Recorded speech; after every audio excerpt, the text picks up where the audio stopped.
Okay, I'm John Richter. This is the first meeting of the Historic Preservation Commission, and it's July 20th, and it's just after 4 p.m. in the afternoon. I'm going to go ahead and do roll call. Mike Denny? Here.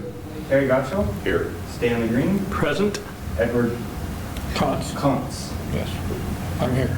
And Gary Peterson. Gary Peterson is absent, but we do have a quorum.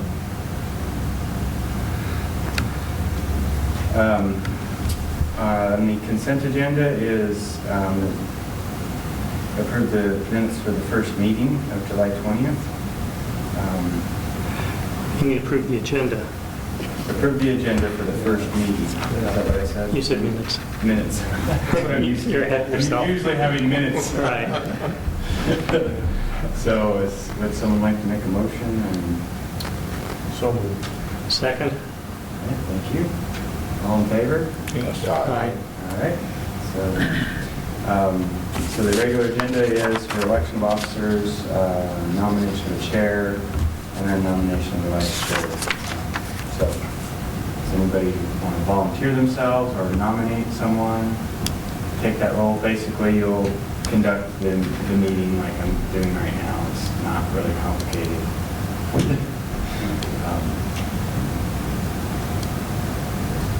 Any volunteers?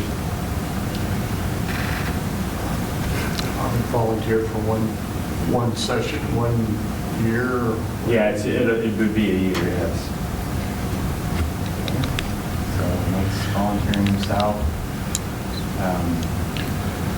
You want to make a motion to volunteer yourself?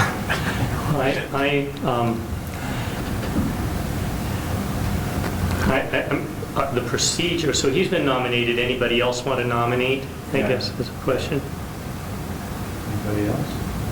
Okay, so I'll make a motion that we approve Mike Denny as the chair of the City of College Place Historic Preservation Commission. Second. All in favor? Yes. Aye. All right, so Mike is the chair. The vice chair, who just basically act as chair when Mike's absent. I'll nominate Stan, the front device. Yeah, that's a good qualification. All right, is there a second for that nomination? Second. All in favor? Yes. Stanley, vice chair. Second item on the regular agenda is, well, actually, Mike, now you can take over. The power. Yeah, so sad. I can give you a gavel, we have one over there. Okay, we need to review the bylaws of this new commission and take a look at the reports and what else we are to follow through on. So I don't know how many of you went through this paper, bylaws. I went through it, read it, and as I told John, this was a lot of work. But anyway, I don't know, have each of you had an opportunity to review it already, or no? Some in a cursory way. I got home just before midnight last night and it was waiting for me, so I Okay. haven't spent much time meditating yet. Okay. I do have a question. So when I'm looking, excuse me, at the qualifications for membership, were these applied when the city staff and or the city council vetted candidates for commission? So, yes and no. We've had a really hard time getting, so the residency requirement, we overlooked that in some circumstances. And then we were able to find a professional to volunteer that was serving in that capacity. But they are in our ordinance. Okay.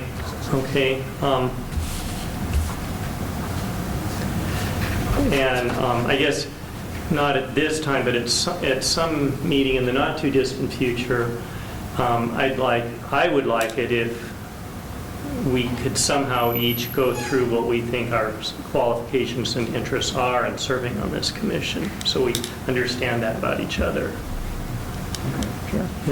But again, that's not today's agenda, but I'd like to see that sometime in the future. So maybe just a workshop to Yeah. just Get discuss our acquainted. experiences, get acquainted. I'm just curious, dude, is there kind of a backlog of any applications, for historic preservation status in the community?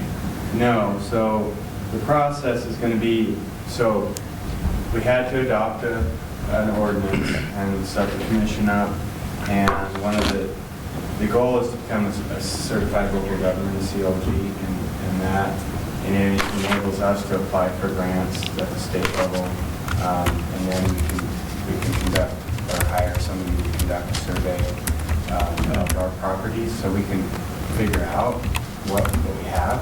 And that's where a lot of you as board members are going to come in on the commission is, experience the valley. You may identify certain properties that the survey should focus on, and the architectural styles will guide us in that. So as soon as we get the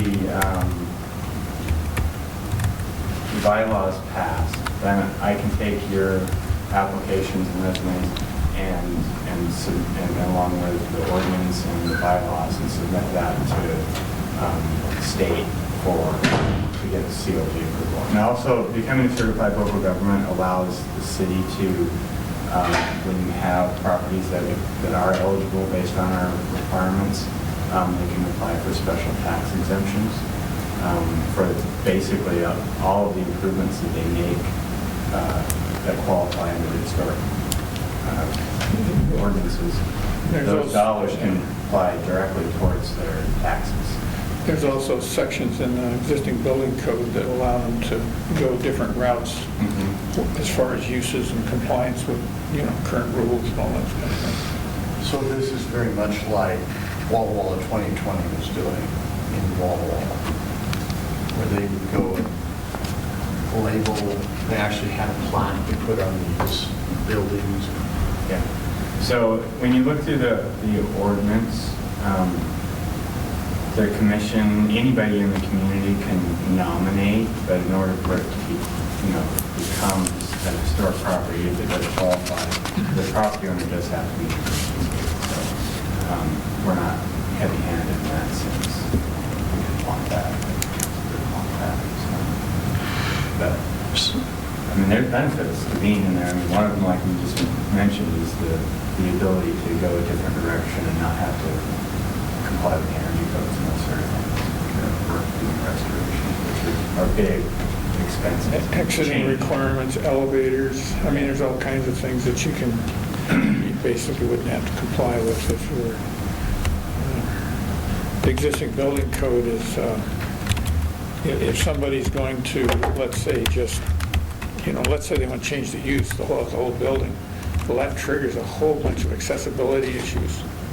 Ramps, the whole building's got to be accessible. If it was multi-story, it could be elevators if it's big enough, I don't know.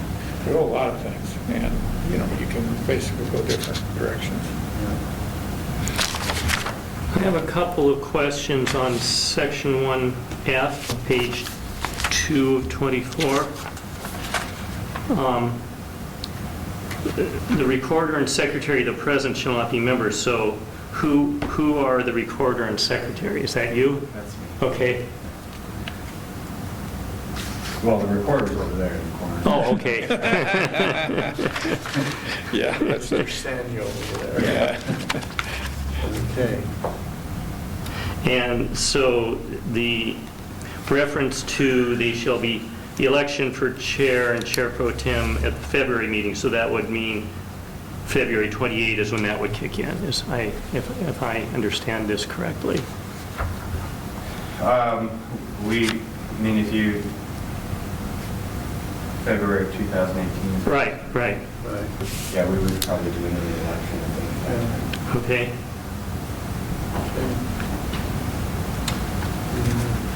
And so, a question I have is on the quorum. I've sat on several other boards where quorum can be an issue. And if we have individuals that are continually absent, do we request a resignation, or do you? I think it would be appropriate for the commission to make that request, and then I would take that up to the mayor. Okay. Or, you know, we can have that conversation. Yeah, I just want to be aware. It becomes a problem in these smaller board Yeah. commissions. Yeah. Okay. I think quorum was 3, if I remember. 3, right. I sit on one group where we have 21 board members, and we still have a problem reaching a quorum. So, Yeah. so I What do you just, have your form set at?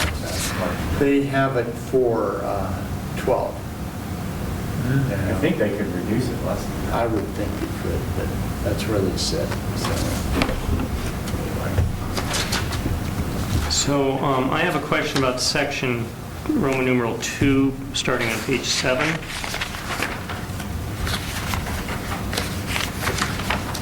So is this language from the Historic Preservation Ordinance or somewhere else? Was this created specifically for this commission? Did this come from a template from this, an association of cities or another city, or has the city council adopted any of this?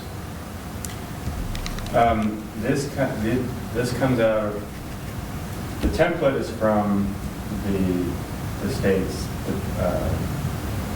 Office of Historic Preservation. Okay. And then I've inserted in the sections of our code that have been adopted by the council. Okay. So our approving this, it's just saying it looks okay to us, but a lot of it's already established. Right. It's in accordance with the ordinance. Right, okay. So a lot of this, or a fair amount, came from DAP. Yes. Okay. Yeah. And the we use their model ordinance as well. All right. So it's in terms of compliance with the state level and their expectations, and they've been sent a copy of our ordinance, and they had it on. All right. And this body, does it have essentially legislative authority, or is it just a recommendation body? You have authority to approve property not through the process. Yeah. Okay. It doesn't have to go to council. So if you get through a process and you determine that, say somebody you have a historic property and they've applied to do addition, and the commission determines that it's not complying with the historic preservation ordinance, then you can deny that building permit. So my office would not issue that permit until they do something that's in compliance. And if they disagree, then of course it gets appealed, just like a planning commission decision, essentially. If I remember correctly, we made it appealable to, usually our appeals go to the hearing examiner, but I'll have to check. Is there a local hearing examiner, or is that? Well, we used Sharon Rice. She did the hearing examiner work for the county as well. She's an attorney who's worked in Eastern Washington for a lot of small jurisdictions. But she's resigned from the county and the city, so we're looking for our hearing examiner right now. Or would that be, or could that just be done by the council? Well, I'd have to look and see how it's set up in the ordinance. I don't know. Okay. The process. But there is an appeal process set up. Okay, good. I have a question on Roman numeral 2A8, page 7.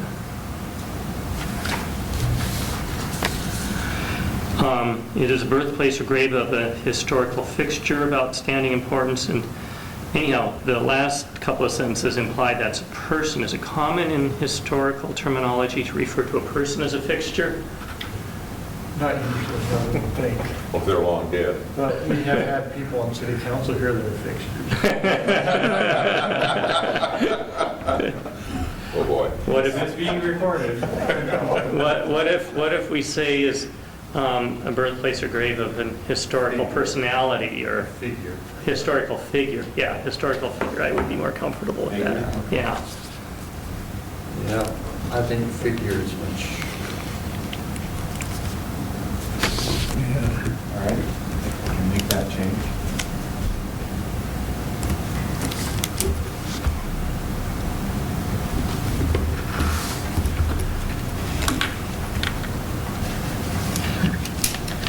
So one other question I have overall is buildings or, I guess, other constructed edifices that are on, say, the university campus over here. And someone from that institution selects a building to be placed on a historical register. That has to be an action of their full board before we ever see it, right? If a staff member just can't come wandering in and hand us a deal that says, hey, I think that should be. No, I would, in the case, the conference would basically have to Right. be a signature on Okay. that, or Steve Rose, or Yeah, somebody. somebody, yeah. Somebody representing the owner of the Yeah, institution, right? Right. The owner entity has to sign on to the idea. Yeah. Because I could just see all kinds of problems if someone just keep tripping in. I mean, they can start an idea, or they can, Yeah. talk about it, so to speak, but the application, the application has to be filled out. Yeah, okay. And as far as historical machines, I'm just thinking of, I know several planes in the area that are very historical here. Can they be brought before this commission? I don't believe so. Okay, just structures. Just structures, and you can create districts as well. Because I didn't see anything about historical equipment or, like an airplane or an old locomotive or anything like I that. don't believe A roundhouse. Because I know anything 50 years or older, so. Yeah? I'm historical. Oh, I got a car that qualifies. You're a fixture or a figure. Yeah, one of them. But I know that DAP on occasion does do historical, like an old rail car or rail engine or something. But I just didn't know, I didn't see any of that here. Does the CP Register of Historic Places, the RHP, cover historic districts or only individual elements, like a structure? It covers, you can create a district or individual. Okay. And then the ordinance outlines the process for creating a district. I think it's 60% of the property owners within the district have to be either applicants, and it can go to a ballot as well, so it can be a challenge to create a district.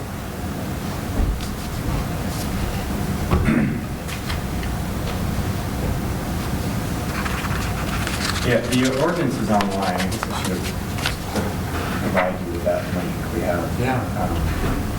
We use mimicode.com, and it's in Title 15. I find it in Title 15.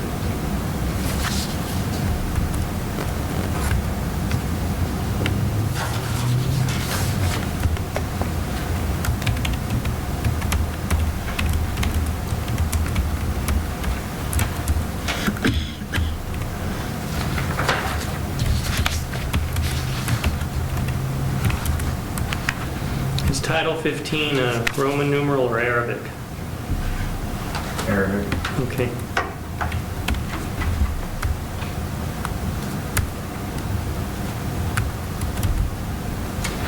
So one of the questions I have, John, is when it comes to contacts, people wanting, they go directly to you, to the city, they don't come to any of us. Is that correct? That's correct. Okay. So, all right. So if we are contacted, we direct them to you, right? All right. And it's okay to talk with, you guys, not all of you have been through the training on the Open Public Meetings Act, but, if somebody in general wants to talk to you about historic preservation, it's Yeah. fine. But if you know of an application that's pending and that person is somehow connected to that, a brother of the person, or, then you should not have contact with them.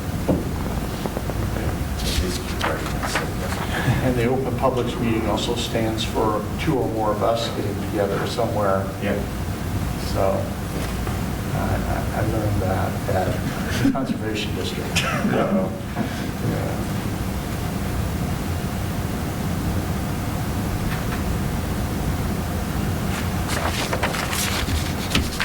Yeah, I guess that's the concept is you're not supposed to take testimony. Correct. That's for the whole, that's when the public gets a chance to hear the testimony. That's the concept.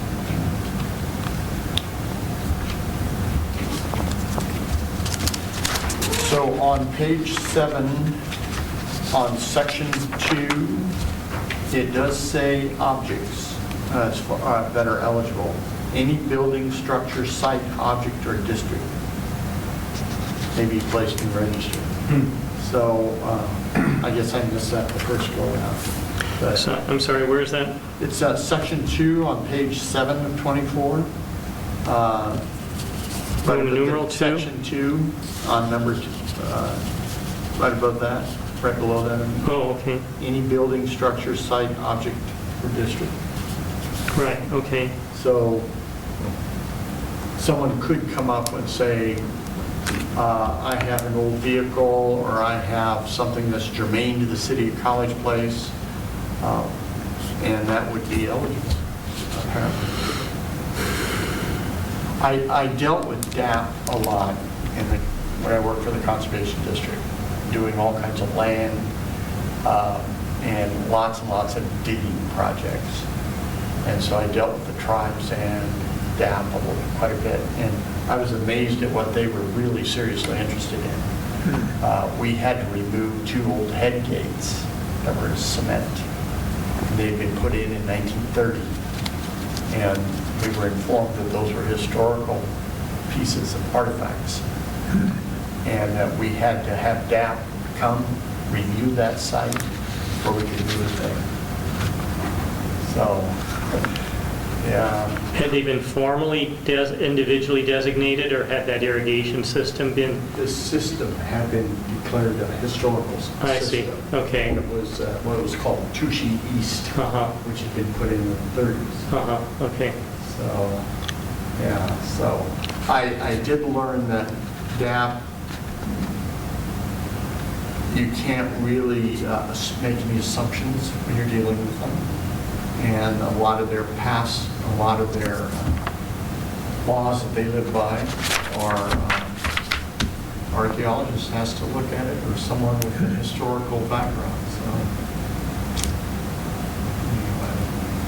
So I guess I'm saying we can't rule out something just because we would think it a piece of junk. They may not. So. Now, after our concrete headgate experience, it's like, oh, okay.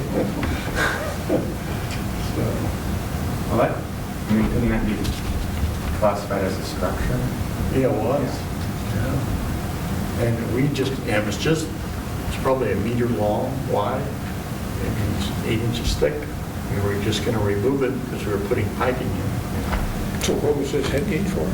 It was a new side channel off of a main feeder canal that they had out there, and it was the old original head gate. It's still in use. So this thing is where you stop the water and let it go? Yeah. We were going to be putting in the whole thing into piping, so I we see. needed to remove that gate. And that's when we found out, hey, it was built in 1930, and that's a no-no. in that summer. Yeah. Well, so probably better than the valve you're going to put in, huh?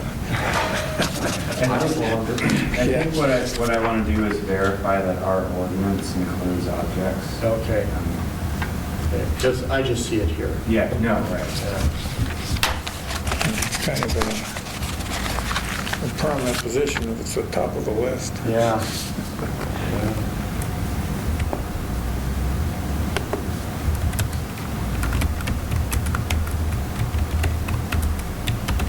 So one other thing, John, when I was going through this, and that is, should any part, additional land be brought into the city of College Place,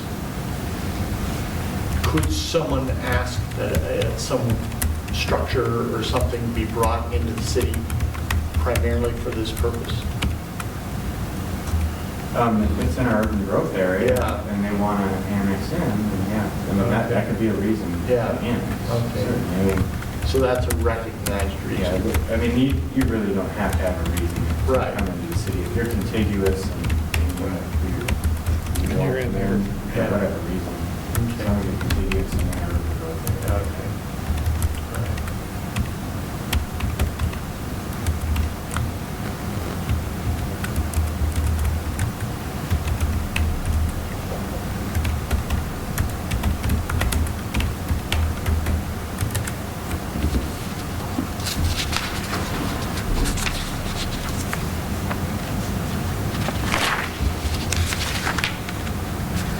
Yeah, there's this one old church up here on 4th Street, isn't it? Just one block from College Avenue. And it's basically, pretty well together. Somebody put a nice, new insulated metal double door in the front. And I just think, oh boy. Bruce Cole. And I don't blame him for wanting to do that. I mean, it certainly fit and I bet it worked really well. But it's just like, if that was a historic building, you would tell them, no, you get to go to the millwork down there and get a wood door. Yeah. Now, there's been lots of dreams over that church, I bet. doing stuff with it. I know Bruce worked on it for quite a while, and he was he had wanted to just stabilize it and work on it for a while, but he ran out of time and money. Yeah, that's things, they tend to suck up a lot of everything. Who owns it now? I understand Bruce still owns it, Hmm. but it's just sitting there. Well, with a new roof and secure door, it's probably more stable anyhow. What it is, yeah.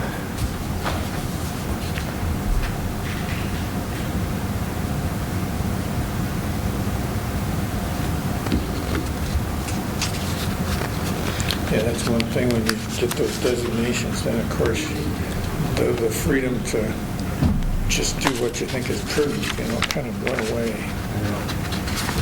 You've got a committee breathing down your neck telling you which way to go. So once actual properties and/or districts are designated, then I envision this commission will have more work reviewing applications for people who want to do some kind of work on the property as to whether it's appropriate. So they want to take out the single pane glass and put in the double pane window. Right. I think lots of stuff like that is what I was thinking. Yeah. Even though the old glass is turning purple, they still. Yeah.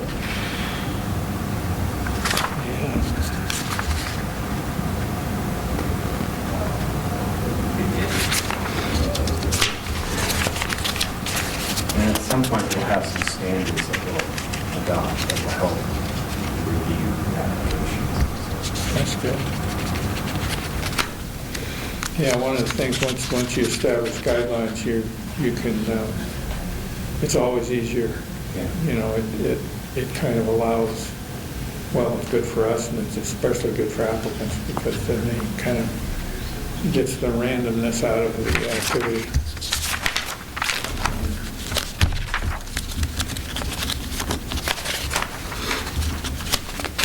I presume that if at some point in the future we find some part of this doesn't fit well or isn't working well, we could put it on a future agenda for amendment again.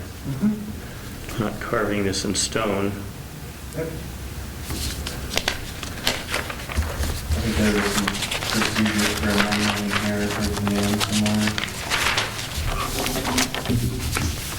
So most of what I've seen glancing through it with one note that I made, looks A, either reasonable to me, or B, looks like it's pretty much lifted out of existing ordinances and such, and so probably not within our purview to amend it very much anyhow. Yeah. The bulk of this comes from the state, and you know, I substituted in references where appropriate in accordance with our municipal code. But it's not to say that there might not be a flaw in there somewhere.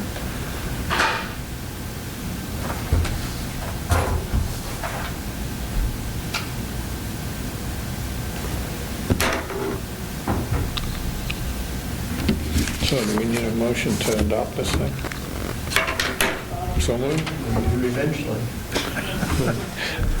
Well, I'd like to have that motion amended to reflect the small change on item 2A8, changing the word fixture, changing the word fixture to the word figure. And then regarding there's a motion, so. So there's a motion on it. Is there a second? Second. Second. Regarding the word object, would you be comfortable with staff looking at our city ordinance to determine if objects qualify? And if they don't, then I would remove that from the bylaws. I noticed it was there again as Okay. well. I'll Section do a 4, search right then. below it. Below section 2, there's additional verbiage about objects. So where is that again? So it's on page 7 of 24, and it was right beneath section 2. It says objects, and then again on section A in that same page, it states objects again.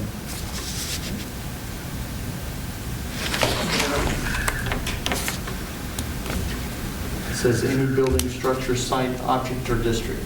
Again, that's on part A, and then on section 2 up above that as well. Kind of the same phrase. Yeah. Yeah. So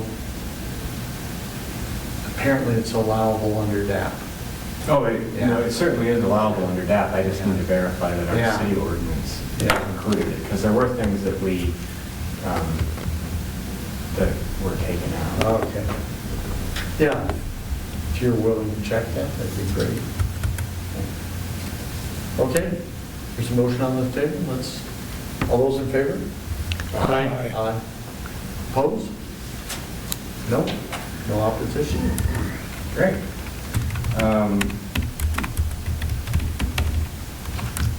Reports, I don't really have any reports other than what we've kind of talked about the process now. I have to make application to DAP to become a CLG, certified local government. And at that point, we'll be eligible to start applying for grants. Also, I think we'll be working on some standards those would be approved. So, and then I think we'll all meet Thursday of the month. Okay, this time until I decide otherwise. Okay.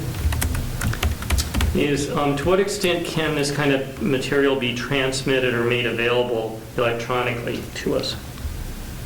As soon as I verify, I'll make the changes and then I'll post it on our website and send you guys a link. Well, I mean, like, what I'm asking for beyond that is about agenda items coming to us. I can email them to you at this point. We are looking at going, board docs is what our council Okay. uses, and we're budgeting for every commission to be part of that, so. Okay. And what that means is, we won't provide everyone with a computer, but if you don't have one, we'll have one here for you to use at the meeting. And if there are any other, large documents that you want printed off, if there's architectural drawings or whatever, then we'll have those available. Because yesterday when I was riding the train home, the scenery got less interesting. I thought, oh, I should review those bylaws, and I looked on my computer, and I thought, oh, I don't see them anywhere here. Wow. Did I miss them?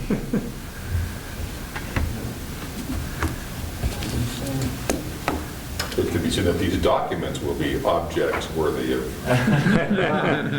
So understand, have to work with hard copies, you understand.